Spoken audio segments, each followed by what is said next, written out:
Digital 410 Productions proudly presents the What's in Your Head podcast.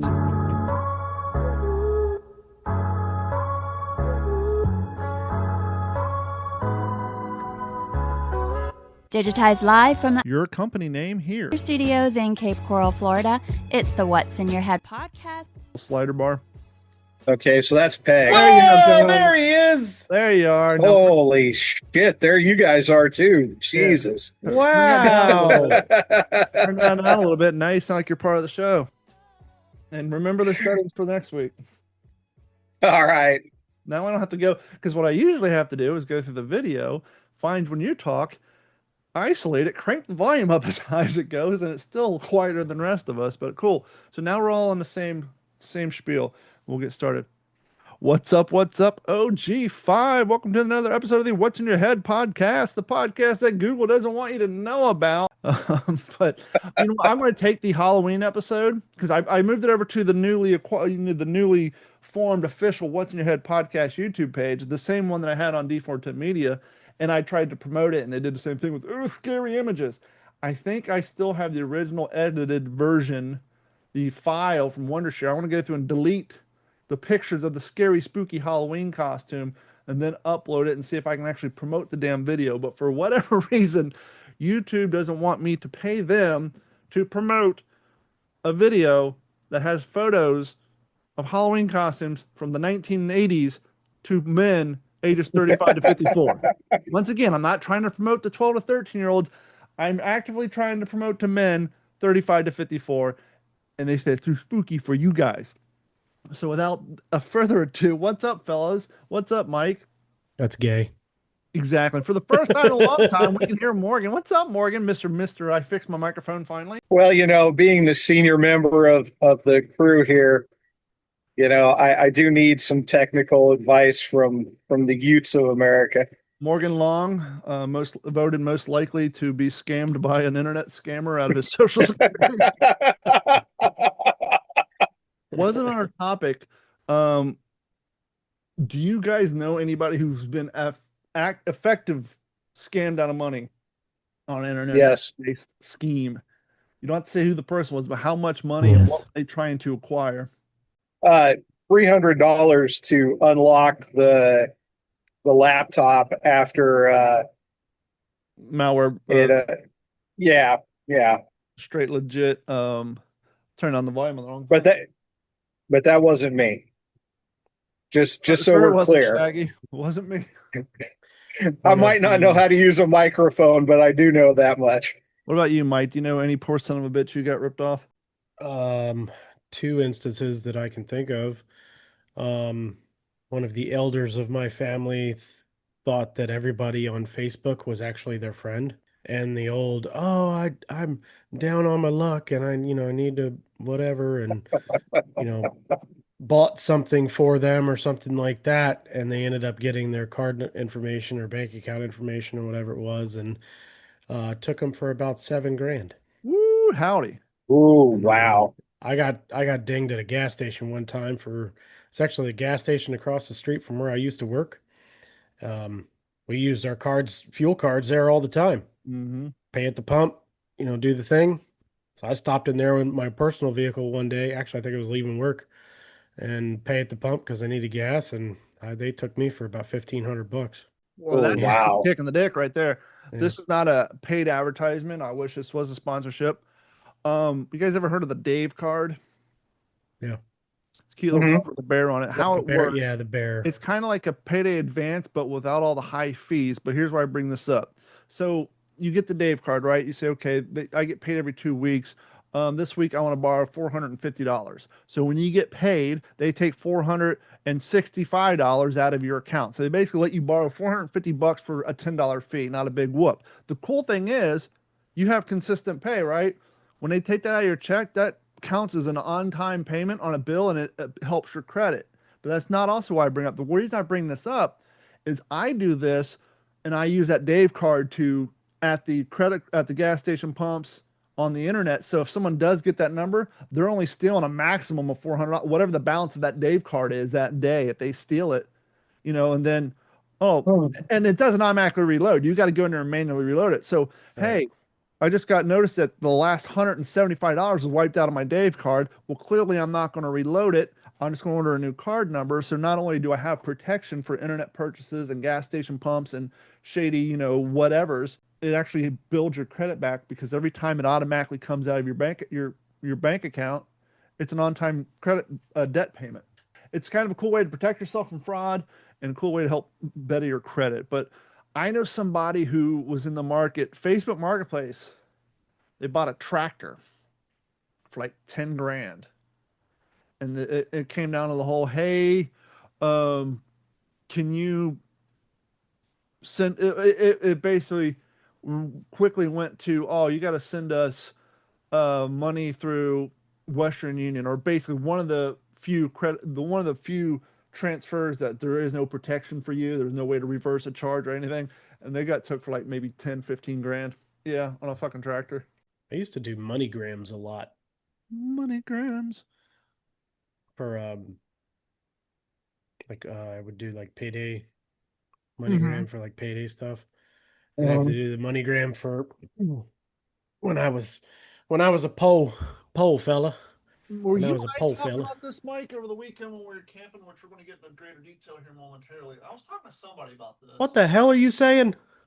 I said, were we talking about this previously at our camping trip, which we'll get into later, but I'll get in more detail. I was talking to Mm-hmm. somebody about this. Being poor today has one big advantage, but a shitload of disadvantages Yeah, compared to being poor in the 80s and 90s. sure. The main advantage, international panhandling. Mm-hmm. I was in high school. When I was in high school, me and Frog was better than I, but we were pretty confident hallway panhandlers. Wide net, I'm out of school. We had 900 freshmen. We had 800 sophomores. We had, long story short, you got a school with a population of about 5,000 people. You just randomly, hey, can I borrow a quarter? Hey, can I? By the end of the day, you got yourself 10, 15 bucks. To the point where Frog would get called down the office and, get written up for panhandling. And so, back then our parents would give us lunch money. We ended up spending on gas or cigarettes. And so we needed to acquire more money up until I got a job at 15 getting working at Wendy's. So my panhandling days didn't last that long, but Frog was a panhandler for a good part of his high school career. So kids now have the ability to international panhandle. My daughter wants something. She has no job. I say no. She gets online and starts asking friends all over the damn country, all over the world to Venmo her money. You have the ability for international panhandling. So that's an advantage. The downside is digital panhandling aside, gone are the days where you're like 20, right? You're like, fuck, I need $5 for gas. Lifting up couch cushions, finding quarters, loose dollar bills, dimes, pennies, going out, lifting up the console at your $5. truck, getting handful of change and all that. No one uses currency anymore. So there is no change in your console. There is no, finding that dollar bill that fell out in the dryer last week. There is no looking under your mattresses. Those days are fucking gone. I So, had the same change sitting in my truck in the console for 2 years. mm-hmm. Never touched it. And then I went to the middle of Florida where they actually have toll people that you have to give change to or bills to. And I had to use the change that I had, but I was surprised that they still take change at those toll booths. But It seems so much longer than that. It's amazing to think that we had toll collectors down here until 2000, COVID, 2020. COVID, COVID. they got rid Yeah. of a large majority of them, but COVID, yeah, it seems like so much longer yeah. Oh no, you know what it was? I'm thinking it was longer. When I first moved down here, we had the coin baskets too. Yeah, And that was a fun game. I enjoyed yeah. that. It's the speed limit's 55. Let's see if I can get these quarters in that basket at a cool 35 miles an hour. So you're trying to line up and throw it in there, Ching! get it in there while slowing down with the least amount of effort. Or you would stick your hand out the window. I used to put my hand out the window as I driving by with the dollars, and the tenant would just grab it and I just keep going. I would try to slow down or stop to the least of my abilities. But then in COVID, they got rid of. They're like, "What? These are state employees, right? Why are we paying these fools hourly wages plus benefits plus retirement plus vacation? Fuck Well, that. Let's get hell, rid of bastards all together." remember even before that, they had the fucking arms that Mm-hmm. would go down, and it was per car. Mm-hmm. You had to sit there and wait for I mean, when they did the change Mhm. baskets, you could throw your shit and it would count it. And a second and then the arm would go up. But I mean, if there was a tenant there, they had to make sure that you had your fucking proper change and then they'd let you through. Now, someone may point out and say, hey, well, a lot of us who are dirt poor, we don't have, the credit for the debit account, or I don't think you need credit to have a Venmo account or a Cash App. So that argument would be out. But I'm sure, some people still do carry currency, but it's not the plethora. The days of literally going through your couch cushion and finding $2 worth of loose change because in your 20s, everybody who came over your house to sit on your couch and smoke a bowl and drink a beer got rolled by your couch and all the shit fell out of their pockets, especially the Adidas warm-ups. People think sweatpants are bad. Adidas warm-ups were the worst. I mean, you have basically Rylon interior pockets. At least in your sweatpants, you have a little bit of cell phones, change, car keys, anything you put in the aforementioned Adidas warm-up pants would fall out of those. Well, they were such small pockets too, weren't they? Yeah, they weren't very deep. Yeah. Everything fell out of those fuckers. To the point where fine creative fellas created the drop stop. I had a drop stop in my car for like 7 years. Oh, the in between the seat. Yeah, it was a piece of like what they make wetsuits out of. Yeah. And it had a little hole to put the seatbelt thing in, especially in the Volkswagen, because the Volkswagen had like a 2-inch, you have one, has that 2-inch gap between the console. And so we put it, whatever fell out of your pocket just went in your seat. You didn't have to, especially cell phones and pencils and whatnot. So you didn't have to go digging underneath your seat and get your hand covered in the white grease. Nowadays, when I get in my truck, like I don't ride around with shit in my pockets anymore. I don't think I really ever did. My wallet I did because my old trucks, the seat was worn in, so I didn't notice that the damn wallet was there. But having a newer, newer truck, that's still got that cushion bounce to it. That's still got a little bit of sturdiness to it, so that wallet gets annoying. So I take all my shit out of my pockets and put it in my console. And that's why it's always the dude at the store at Publix or the gas station said, "Fuck, I forgot my wallet in the car." We've all done it because nobody sits. I get in my car, gun comes out, wallet comes out, cell phone comes out, everything comes out. Yeah. On the console or in the console. I ride around with nothing in my pockets. This is just too damn uncomfortable. Yep. Carrying a firearm daily comes with serious responsibilities. Responsibilities your everyday counterparts may not have to consider. Knowing where you can and cannot legally bring your firearm is crucial. But sometimes, life takes you places where carrying isn't an option. That's where the Stopbox Pro portable gun safe comes in. Securely store your firearm in your vehicle while handling life's obligations. Safety, responsibility, and with peace of mind. Stopbox Pro. Protection when you need it. Security when you don't.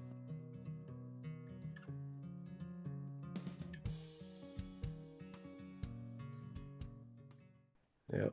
What's some of the other disadvantages? Well, cost of living, everything's more expensive, right? Yeah. When we were poor, I'm hungry. $5 worth of change in your house, you can go get a footlong. Footlong now at Subway is fucking $10.25. I know, I just bought one 2 days ago. A fucking combo is $18. Mm-hmm. $18 for a footlong, a bag of chips, and a drink? Are you fucking kidding me? I didn't buy a combo. insane. I bought the footlong and 2 bags of chips, and it was $14. Yeah. Oh. Yeah. Back in the 90s, the dollar menu. Wendy's started it, everybody else took off. Junior bacon cheeseburger, 99 cents. Now they're like $3.25. Mm-hmm. The Biggie Coke was 99 cents, and now they're like $3. So cost of living. But advantages. See, stuff like that too. It's like, people got greedy. Oh, yeah. The business owners and stuff like that got greedy, but also workers got greedy.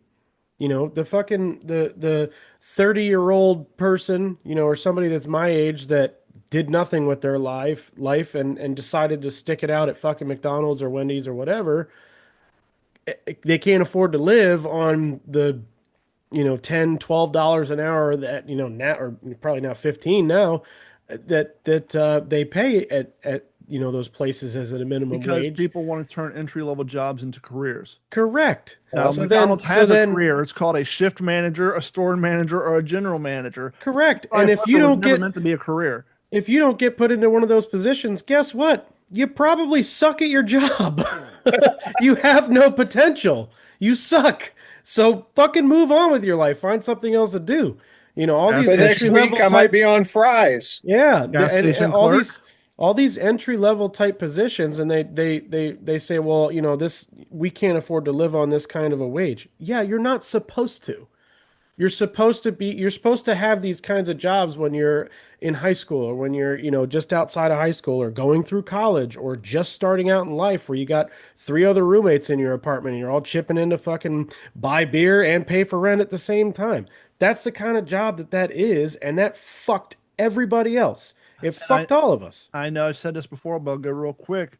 2001, moved to California. I'm from Ohio. I'm from Kentucky at the time. And even down here with the exception of the fill-ins, down here, even in 2025 at Publix, most baggers are high school kids or Yeah. 18. California, 2002, the grocery bag union workers went on strike. First and foremost, at 21 from Ohio, like, why do we need a What union for fucking fucking baggers? union for Two, that? 2002. These guys were in their 40s making $15 an hour bagging groceries at Albertsons in California. At the time, I just spent 3 years building ambulances, worked my way up to $12 an hour and going to school for computers. I'm like, fuck this. I want to go work. But then that's when I got my first glimpse of unions. Like, these guys have been on the picket line for 6 months. It's already been past Thanksgiving, Christmas, and New Year's, and these guys are going instead. They're not. That's when I realized all unions don't really give a fuck about you. They give a fuck about your union dues, because Yeah. Hell, they didn't get those bag workers back off the picket line for 6 months, and they were replaced by scabs because people like me were like, "Hey, I'll go do this for $11 an hour." Beats the hell out of changing oil. Here's the other thing too, Mike. You're 17, 16, 17. You got your car. It's early 2000, mid 2000s. Yeah, it was mid 2000s for me. You miscalculated your spending, and now you're low on gas, and you need money. You call your parents, and your dad says, "I ain't driving a half hour to bring you fucking gas money, stupid. Figure it out." Nowadays, it's, "Dad, I need money. Can you Venmo at me?" So they Yeah. have that, right? The Yeah. instant access to their parents and their parents' bank account through a text message. So that's a definitely advantage. I didn't even have Zelle at the time or anything like None of that. that Like shit that was existed. none of it. Like none of it. Closest you had, I found out today, I've been a PayPal user for 17 years. Wow. Has it been open that long? I started selling on eBay in 2001. That doesn't surprise me because of Well, PayPal and eBay the eBay outlaw rabbit pits. PayPal and eBay go hand in hand. They're kind of one beget the other. Yeah, but they started as separate companies though, didn't they? Yeah, but One of them bought out the other. Yeah, but PayPal is basically invented for a secure payment solution for eBay, such as eBay and right? e-commerce at the time. Right. Fun fact, stupid shit, IT guy, PayPal, you go to order something, you go to pay, sign a PayPal, your address is automatically filled in, you hit enter. You go, "Oh, that's not the right address." You log in your PayPal account and go to address. That address isn't listed here. Call PayPal. "Hey, the thing you ordered, it got sent to my old office address. I go to log in, and the address in my PayPal account is my home address. My office address is not listed anywhere in there." "Yeah, you don't have the ability to see your shipping address." "Do what?" "Yeah, the shipping address that your items are shipped to, that are auto-populated when you sign in with your PayPal username and password. You don't have access to see that or change it. Since fucking when? You have to change it on the website before you hit buy." And I'm like, that's the dumbest shit ever. I said, what if I want to buy a present for my brother and have it sent directly to his house? I got to call you? Yeah. Or if I'm on a computer, it's easier to do. But if you're quick buying something from your phone, you're not checking that shit because it auto-populates. Yeah. I said, I can understand you not allowing me to change the billing address that's associated to the credit card I'm using to make the payment. But if anybody, you should have access to anything. It's your fucking shipping address. What if I want to ship to my house? What if I want to ship to your house? Well, if you're purchasing directly through PayPal, that would make sense. But if you're going through a merchant, that merchant would have to ship it from their warehouses, wouldn't they? Correct, but when you pay with PayPal, you don't put your address in on the merchant's website. You hit sign with PayPal. Oh, so they auto-populate your whatever's in PayPal into your shipping address for that merchant. Whatever is in PayPal shipping from a previous order. That shipping address is not on your PayPal profile. It's from a previous order. And like I said, well, what if you hadn't ordered something for 8 years and then you moved? and you're Yeah. on your phone and you don't realize, and you say, well, I moved, I went into my PayPal account and changed my address. Well, that ain't the address for your fucking shipping. That's just your address. Yeah. It makes no fucking sense. It's the dumbest shit ever. That's stupid. Jeez. I digress.